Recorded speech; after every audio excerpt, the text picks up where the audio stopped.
আসসালামু আলাইকুম বন্ধুরা। সেই উহুদ পাহাড় বলতে বলতে আজকে উহুদ পাহাড়ের একদম সামনে আমি, যেটা মেইন পাহাড় আর কি, যে ছোটোটা হচ্ছে সেই মেইন পাহাড়। আর এই মসজিদটা হচ্ছে আমির হামজা জামে মসজিদ আর কি, যার কথা হাদিসে অনেক ইয়েতেই উল্লেখ আছে।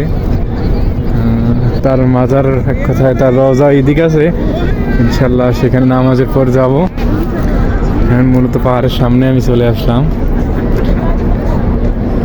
এই যে মানুষ দেখেন উপরে, পাহাড়ের উপরে দাঁড়িয়ে আছে, এটা হচ্ছে সেই উহুদ পাহাড়।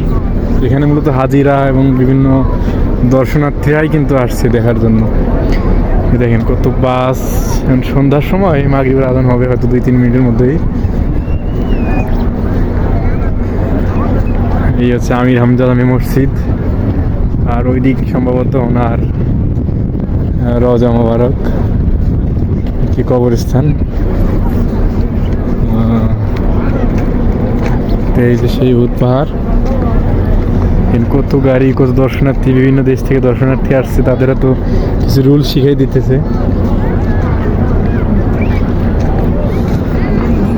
আর এই যে আমার সামনে একদম উহুদ পাহাড়।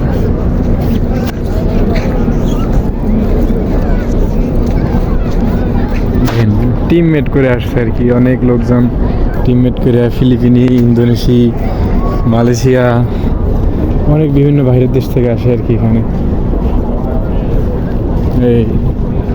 এই হচ্ছে উহুদের ময়দান, এটাই হচ্ছে, এটাই মনে হয় ময়দান সম্ভবত ছিল এক সময়, কিন্তু এখন কি হয়ে গেছে আর কি। আমি একদম এখন কাছাকাছি আছি।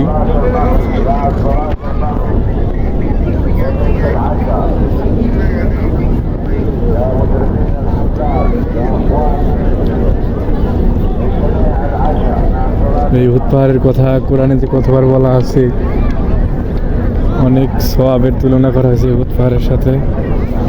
অনেকজন দোয়া করতেছে আল্লাহর কাছে। আলহামদুলিল্লাহ, এটা আজকে স্বপ্ন পূরণ হয়ে গেল যে উহুদ পাহাড়ের সামনেই আমি দাঁড়িয়ে আছি। আর এই যে মানুষজন পরিবার নিয়ে দাঁড়িয়ে আছে, এই টিমমেট করে আসছে, তাদের কিছু বুঝাই দিতেছে। এই দেখেন বিভিন্ন দেশ থেকে আর কি দর্শনার্থী এরা দেখার জন্য চলে আসছে। দেখেন মানুষ পাহাড়ের উপরে দাঁড়িয়ে ভিডিও করতেছে, ছবি উঠতেছে। হচ্ছে এরিয়াটা বিশাল এরিয়া।